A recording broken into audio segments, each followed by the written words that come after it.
And Indiana has done it. Their first ever Commissioner's Cup championship, knocking off the Minnesota Lynx. This is Howard setting up McDonald, knocking down the tray. Finds a cutting McDonald, easy. No one expected the Indiana Fever to pull off something this incredible. Without their biggest star, Caitlin Clark, after veteran Dana Bonner walked away from the team and matched up against the strongest team in the WNBA, everything pointed toward a crushing defeat. The Minnesota Lynx, led by MVP favorite Napheesa Collier, were expected to win the Commissioner's Cup with ease. Instead, the Fever showed unbelievable fight and determination. Kelsey Mitchell, Aaliyah Boston, and Natasha Howard stepped up with a performance that stunned everyone watching. What took place in that game completely changed the way people look at this Fever team. Then Caitlin Clark summed it all up after the game with just 6 words that explained exactly why this victory meant so much. If you're backing the Fever, comment, "I've got the fever. Let's get started."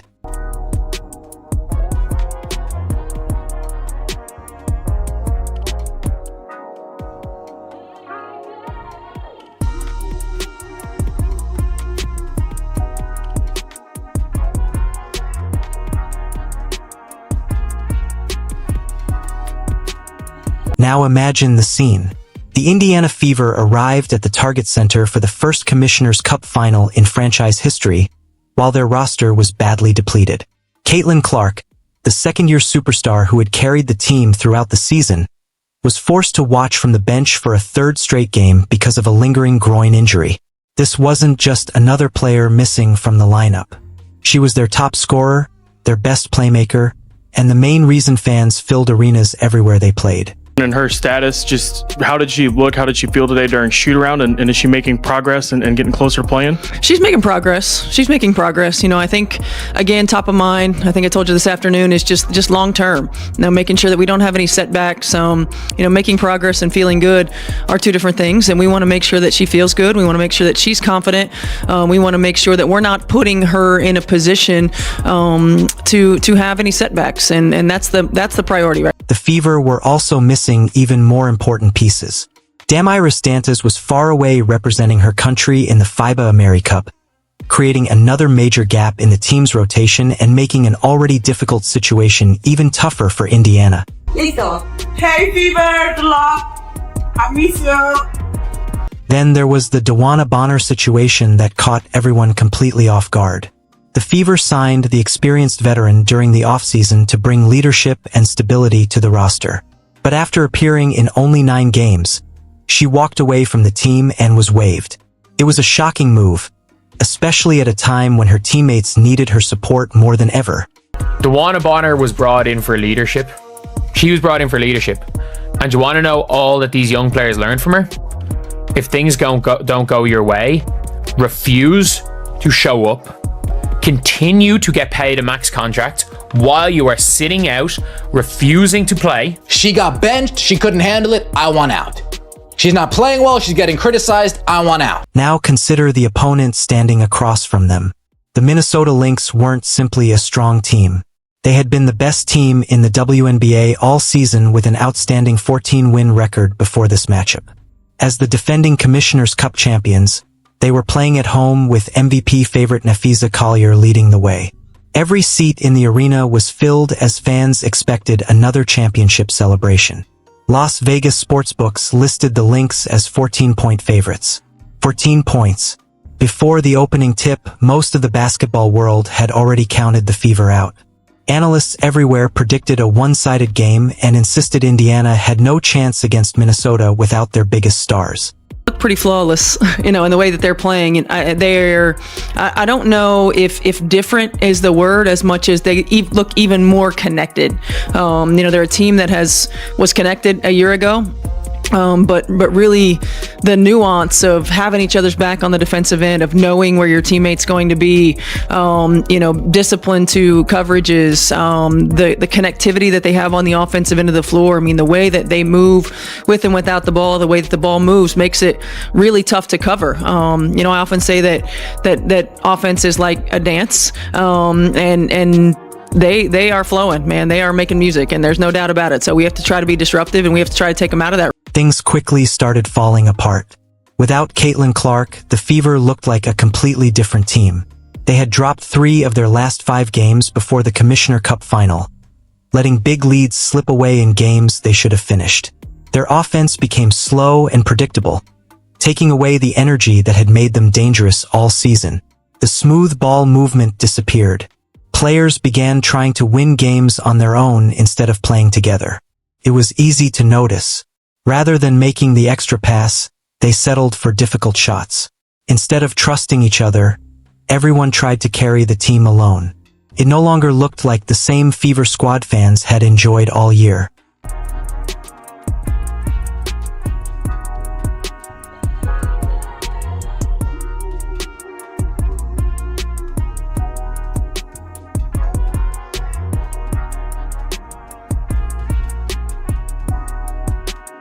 Now let's focus on Aaliyah Boston. She's one of the team's biggest strengths, but she wasn't receiving the passes she needed to control the paint. Boston is at her best when the ball reaches her in the right spots, yet her teammates kept missing those chances. She fought for position inside, asked for the ball, and watched the guards choose outside shots instead. The frustration on her face became more obvious with every possession. Without their floor leader, the team's identity seemed to disappear. Clark wasn't only scoring or collecting assists. She was directing the offense, involving every teammate, and keeping the ball moving. Without her, the Fever looked out of sync on both offense and defense. Opposing teams adjusted their plans as well. They focused their defense on Kelsey Mitchell and Aaliyah Boston because they no longer had to worry about Clark creating problems for them. This is your first season with this batch of players, and so I'm just wondering if the Commissioner's Cup is just a stepping stone for greater things to come. Well, I hope so. But at the same time, we want to take care of business now, right? That we want to win a cup. So we're not looking at it necessarily as a stepping stone. We're looking at it as an opportunity to win. And then we're looking at it, as coaches, as an opportunity to continue to stack days. We haven't had a lot of consistency in our lineup, and so we haven't really built that camaraderie and connectedness that we need in order for us to be successful. But we can take another step towards growth, another step towards consistency on the floor, in execution, in energy level. We're playing the best team in the league right now, and we've got to come out and we got to play. That Commissioner Cup game turned into a true test for the entire team. Could they learn how to win without their biggest star? Could they bring back the teamwork and ball movement that had made them so successful? Those difficult moments made everything that happened afterward even more remarkable. What came next was something nobody expected. The Indiana Fever chose to create a new chapter of their own. From the opening tip, their attitude looked completely different. This wasn't the same group that had been struggling without Clark. They attacked from the very beginning, determined to earn a victory for their injured superstar. Some of the keys that you see as to how exactly you're going to do that, or what you guys need to do to approach the game successfully? Yeah, I think we've got to be disruptive. We've got to make sure that we play with a level of physicality that doesn't allow them to just pass the ball around where everywhere that they want to pass it. So we've got to make sure that we're disruptive. We got to make sure that we're elite at our on-ball screen defense. This is a team that reads really well, that moves really well. We got to be elite at the point of attack on on-ball screen defense. We always talk about guarding our yard, being able to guard one-on-one, so we're not in rotation early. I think for us, it's going to have to start on the defensive end of the floor, so that allows us to get out and run in transition as well. But we can't allow them to just do exactly what they want to do on the offensive end. Anyone else? Coach, thank you. Thank you. Kelsey Mitchell stepped forward and delivered when the team needed her most. She attacked the basket early against the Lynx, showing her scoring ability in the opening quarter. Mitchell kept working to create space behind the three-point line and continued shooting an outstanding 41% from deep. Her quick release became a major problem that the Lynx simply couldn't defend. She never forced bad shots and stayed within her game, performing at an elite level from start to finish. Stephanie White has a motto. She says, pressure is a privilege. You came into the former champion's house and took them down on their home floor. How does it feel to bring Indiana their first championship? It feels great.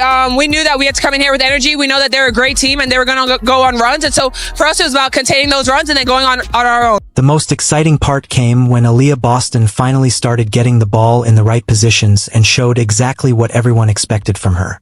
She recorded an impressive double-double with 12 points, 11 rebounds, and 6 assists. Boston battled all-star Nafisa Collier throughout the game and more than held her ground. With every possession, her confidence kept growing. After the game, Boston praised the entire team, saying, "Everyone is important. I think everyone really played their role. We really handled that fourth quarter." Natasha Howard also delivered a performance worthy of MVP recognition that completely changed the game.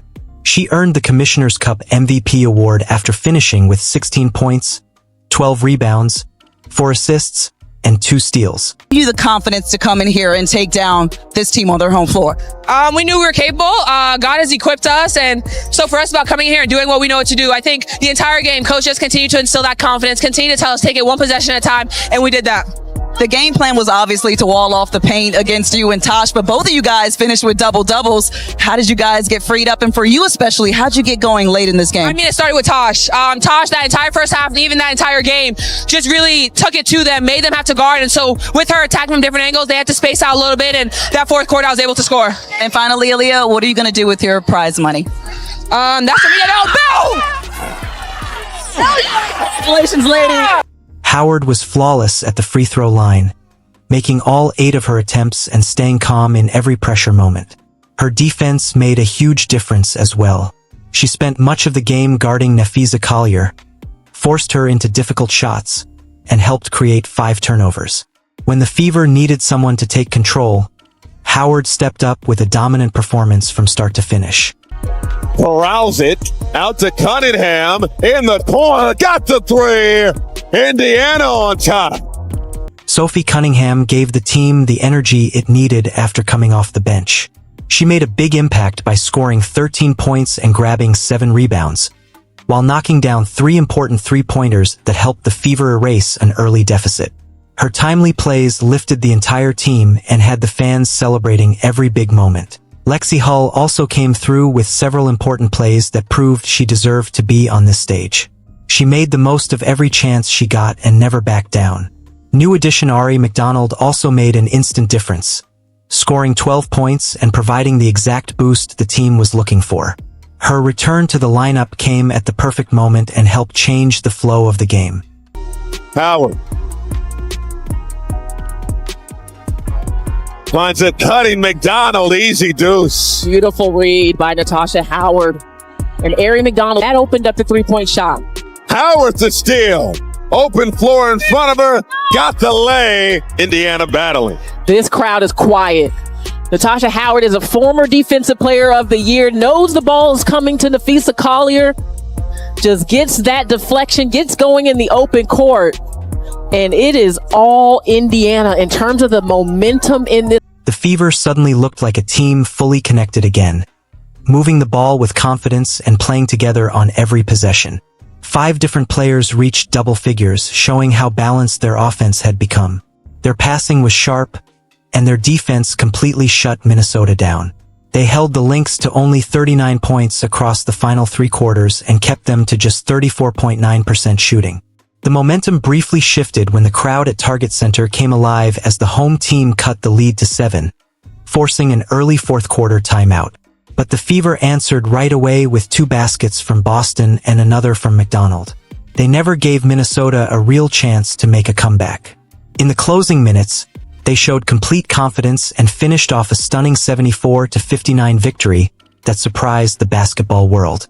The underdogs had achieved what few believed was possible, proving that teamwork and determination could overcome every challenge. This wasn't simply a victory. It was a powerful statement that changed everything. It was a team effort tonight, but with 16 points, 12 rebounds, and 4 assists, your MVP is Natasha Howard.